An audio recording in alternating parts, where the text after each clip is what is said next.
తెలంగాణ రాష్ట్ర వ్యాప్తంగా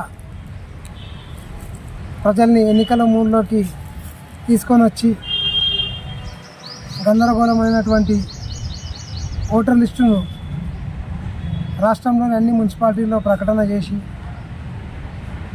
ముఖ్యంగా ప్రజల్ని అభివృద్ధికి అడగనట్టుగా చేసి ఎలక్షన్ మూడ్లోకి తీసుకొచ్చింది కాంగ్రెస్ ప్రభుత్వం. ముఖ్యంగా తాండూరు వరకు వస్తే దాదాపు 2011 జనాభా ప్రాతిపాదికన ఆ రోజు 61,000 నుండి దాదాపు 63,000 ఓట్లతో తాండూరు నియోజకవర్గంలోని వార్డుల పునర్విభజన చేసి ఏ వార్డులో ఎన్నెన్ని ఓట్లు ఉండాలనేది 1,500 వరకు పెట్టి 36 వార్డుల పునర్విభజన చేశారు. గతంలో కంటే ఇప్పుడు 2025లో కూడా దాదాపు 12,000 పైచిలకు ఓట్లను జత చేస్తూ మళ్ళీ గందరగోళానికి తెరదీశారు. ముఖ్యంగా నేను చెప్పేది ఏంటంటే తాండూరులో ఉన్నటువంటి మేధావులకు అలాగే యువకులకు అన్ని పక్షాల పార్టీలకు సంబంధించిన నిజాయితీ గల నాయకులకు నా సూచన ఏంటంటే 17/12/2019 316 జీవో ప్రకారం ఏవైతే వార్డు విభజనలు చేశారో మున్సిపల్ యాక్ట్ 2019 ప్రకారం దాదాపు ఒక్కొక్క వార్డులో 1,350 నుండి 1,650 ఓట్లు పైచిలకు మాత్రమే ఒక వార్డులో కేటాయించి ఎన్నికలకు వెళ్ళాలి. కానీ ఎక్కడ లోపమో మరి ఎవరి ప్రోద్బలమో తెలియదు, దాదాపు తాండూరులో 36 వార్డులలో ఇంచుమించు 1-2 వార్డులు ఉన్న ఓట్ల కంటే తగ్గించారు.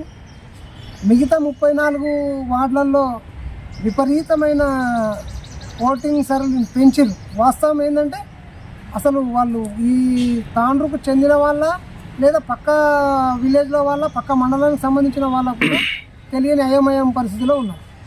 విచిత్రం ఏంటంటే ఎప్పుడూ చేయని విధంగా తెలంగాణలో ఎన్నికల కమిషన్ ఏదైతే పని చేస్తుందో ఫోటో ఫేస్ లేకుండా ఫోటో లిస్టును ప్రచురించడము మరి దారుణమైన చర్యగానే భావించాలి.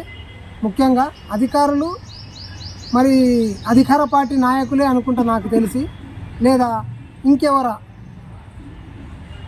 మొత్తానికి గందరగోళానికి ప్రజల్ని గురి చేసి నాయకులను గురి చేసి ఏదో సాధించాలనే ఆలోచనతోటి చేస్తున్నారు.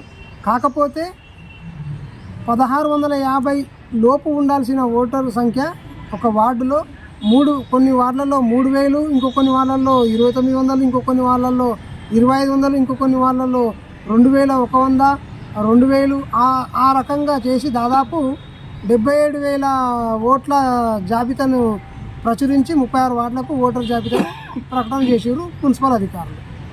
ఇదేందని అన్ని పార్టీల సమక్షంలో నిన్న క్వశ్చన్ చేస్తే మాకేం తెలియదు, ఏదైనా జరిగేది ఉంటే ఎంఆర్ఓ ఆఫీస్కి వెళ్ళి ఎంఆర్ఓ గారిని అడగండి, లేదా ఆర్డీఓ గారిని అడగండి, సబ్ కలెక్టర్ గారిని అడగండి, కలెక్టర్ గారిని అడగండి అని మున్సిపల్ కమిషనర్ గారు చేతులు ఎత్తేసారు.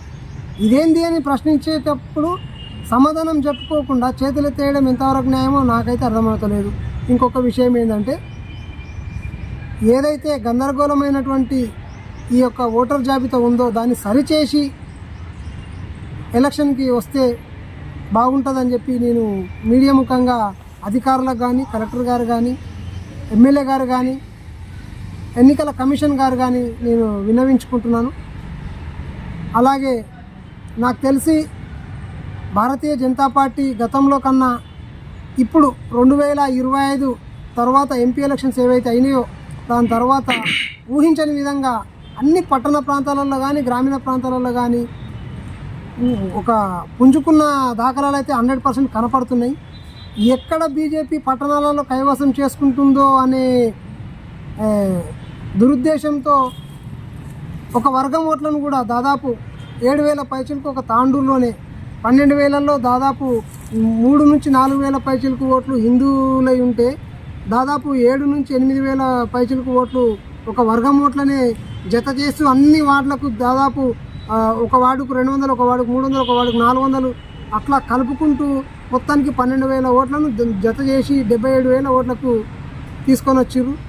కాబట్టి ఖచ్చితంగా నాకు తెలిసి ఇప్పుడున్న పరిస్థితుల్లో మీరు ఎన్ని జిమ్మికులు చేసినా మున్సిపల్ సీటును బీజేపీ కైవసం చేసుకుంటుందని చెప్పి నేను మీడియా ద్వారా మీకు ఎవరైతే ఈ తప్పుల తడక చేసినటువంటి ఓటర్ లిస్టును తయారు చేయించినటువంటి వాళ్ళకి నేను ఈ మీడియా ద్వారా మీకు హెచ్చరిస్తున్నాను. కాబట్టి రాబోయే రోజుల్లో ఖచ్చితంగా ఎప్పుడు ఎన్నికలు వచ్చినా పట్టణ ప్రాంతాలలో ఖచ్చితంగా భారతీయ జనతా పార్టీ జెండా ఎగరేస్తాం. వికారాబాదు, పరిగి, తాండూరు మున్సిపల్ సీట్లను ఖచ్చితంగా కైవసం చేసుకుంటామని ఈ మీడియా ముఖంగా తెలియజేస్తున్నాను. ఏ వార్డు నుంచి మీరు వస్తారు? నేను గతంలో 19వ వార్డు నుండి నేను జనరల్ అభ్యర్థిగా పోటీ చేసినాను. ఇప్పుడు రిజర్వేషన్ల కొరకే చూస్తున్నాం.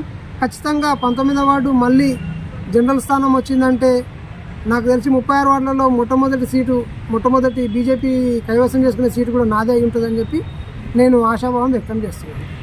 పార్టీ నుండి మీకు కంపల్సరీ టికెట్ ఇస్తున్నారు? కంపల్సరీ పార్టీ గ్రామీణ ప్రాంతాలలో మొన్న జరిగిన సర్పంచ్ ఎలక్షన్లకు ఎంతో కొంత సహకారం ఇచ్చినా కూడా కొన్ని చోట్ల బలమైన అభ్యర్థులు ఉండడం వల్ల ధనం, డబ్బు, మద్యం ఏర్లై పారించి అధికార పార్టీ కానీ ప్రతిపక్ష బీఆర్ఎస్ పార్టీలు కానీ కైవసం చేసుకునేయేమో కానీ పట్టణ ప్రాంతాలకు వచ్చేసరికి ఖచ్చితంగా బీజేపీని కైవసం చేసుకుంటుంది.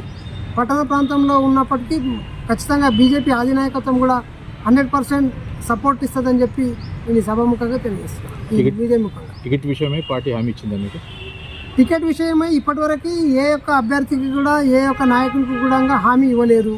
ఒకటి, పార్టీ సేవలు గుర్తించి జెండా మోసిన వాడికే బీజేపీ టికెట్ ఇస్తుంది అనేది ఆనాటి నుండి ఈనాటి వరకు జరిగిన సంఘటనలు ఎన్నో ఉన్నాయి.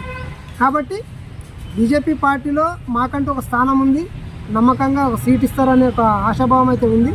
మళ్ళీ నాకు 19వ వార్డు అభ్యర్థిగా అవకాశం ఇస్తారని కూడా ఆశాభావం వ్యక్తం చేస్తున్నాను. మీ వార్డులో ఎన్ని బోగస్ ఓట్లు ఉన్నాయి? దాదాపు 19వ వార్డులో గతంలో కంటే ఇప్పుడు 479 బోగస్ ఓట్లను గుర్తించి ఒక వర్గం వాళ్ళ ఓట్లే జత చేయడం జరిగింది. వాటిని గుర్తించి గత సంవత్సరం 2025 జనవరి 25 నాడు ఓటర్ దినోత్సవం ఏదైతే జరుగుతుందో అప్పటికి 2 రోజుల ముందే నేను ఏవైతే బోగస్ ఓట్లు చితాపూరు, సేడం, చించోలి తాలూకాకు సంబంధించిన బోగస్ ఓట్లు ఉన్నాయో ఆ ఒక వర్గం ఓట్లు 180 పైచిలకు ఓట్లను నేను డిలీట్ చేయించడం జరిగింది. అక్కడ స్థానిక బిఎల్ఓ ప్లస్ వార్డ్ ఆఫీసర్ని పట్టుకొని ఇప్పుడు తీరా అవి డిలీట్ అయినాయని ఆనందించే సమయంలోనే 380 పైచిలకు మళ్ళీ ఇంకో అదే వర్గం ఓట్లను మళ్ళీ జత చేసి తెర మీదకి తీసుకొచ్చిన ఘనత మరి మున్సిపల్ నాయకులకు, అక్కడ స్థానిక మరి ఎవరు చేసిరు అనేది కూడా తెలియదు, ఒక పేరు అని ప్రత్యేకంగా చెప్పలేకపోతున్నాం. కాబట్టి దాదాపు 479 ఓట్లు నా వార్డులో 1650 పైచిలకు ఉన్నటువంటి ఓట్లకు 2259 ఓట్లుగా జత చేసేయడం జరిగింది. ఈ బోగస్ ఓట్లపై ఎవరికి ఫిర్యాదు చేస్తున్నారు? బోగస్ ఓట్ల మీద ఖచ్చితంగా నేను 316 17/12/2025 మున్సిపల్ యాక్ట్ 2019 ప్రకారం ఏదైతే 316 జీవో అప్పటి ప్రభుత్వం విడుదల చేసిందో ఆ జీవో ప్రకారం మున్సిపల్ కమిషనర్ గారికి నేను సీరియల్ నంబర్ ఈస్ట్ నుండి నార్త్ వరకు ఏ రూట్ అయితే వెళ్ళిందో ఆ డోర్ నంబర్లు, నార్త్ నుండి వెస్ట్ వరకు ఏ డోర్ నుండి ఏ డోర్ వరకు ఉన్నాయో అవి అట్లా క్రమ సంఖ్య డోర్ నంబర్లు వేసి కంప్లైంట్ ఇవ్వడం జరిగింది. ఖచ్చితంగా వీటి మీద దృష్టి ప్రత్యేక శ్రద్ధ వహించి ఓటర్ లిస్టులో జత చేసి ఏదైతే అక్రమంగా వచ్చినాయో వాటిని తొలగిస్తా అని చెప్పి హామీ ఇచ్చింది కమిషనర్ గారు. ఒకవేళ బోగస్ ఓట్లు తొలగించిన ఎడల మీ తదుపరి చర్య ఖచ్చితంగా తాండూరు మున్సిపల్ ఏదైతే ఎన్నికల ఆఫీసర్లు ఉన్నారో వాళ్ళ మీద, అలాగే ఈ ఏవైతే అక్రమంగా ఓట్లు నమోదు చేయించారో వాళ్ళ మీద ఖచ్చితంగా హైకోర్టుకు వెళ్ళడానికి కూడా పార్టీ సహకరిస్తామని హామీ ఇచ్చింది. ఖచ్చితంగా భారతీయ జనతా పార్టీ ఆధ్వర్యంలో రాబోయే రోజుల్లో ఖచ్చితంగా ఇలాంటి బోగస్ ఓట్లు ఖచ్చితంగా ఉన్నాయంటే ఖచ్చితంగా హైకోర్టుకు వెళ్ళి ఈ యొక్క ఎన్నికల మీద ఖచ్చితంగా హైకోర్టుకు వెళ్ళి కంప్లైంట్ ఇవ్వడం, కేసు వేయడం జరుగుతుంది. ఈ బోగస్ ఓట్ల నమోదు వెనకాల ఎవరన్నా బలమైన నాయకులు ఉన్నారని మీరు భావిస్తున్నారా? 100% అధికార పార్టీ నాయకుల అండదండలు లేనిది ఈ యొక్క బోగస్ ఓట్లు రావు. అలాగే గతంలో పోయిన 2025 జనవరి 25 నాడే దాదాపు సంవత్సరం ముందే ఈ యొక్క డాటాను ఎప్పటికప్పుడు చేరుస్తూ వచ్చిర్రు అని చెప్పి మాకు సమాచారం అయితే అందింది. కాబట్టి దాని మీదనే మేము సరైన పత్రాలను సేకరించి ఖచ్చితంగా ఈ యొక్క తప్పుల తడకను ఓటర్ లిస్టును సవరణ చేయకపోతే ఖచ్చితంగా హైకోర్టుకు వెళ్ళి కేసు ఫైల్ చేయించడం జరుగుతుంది. Thank you.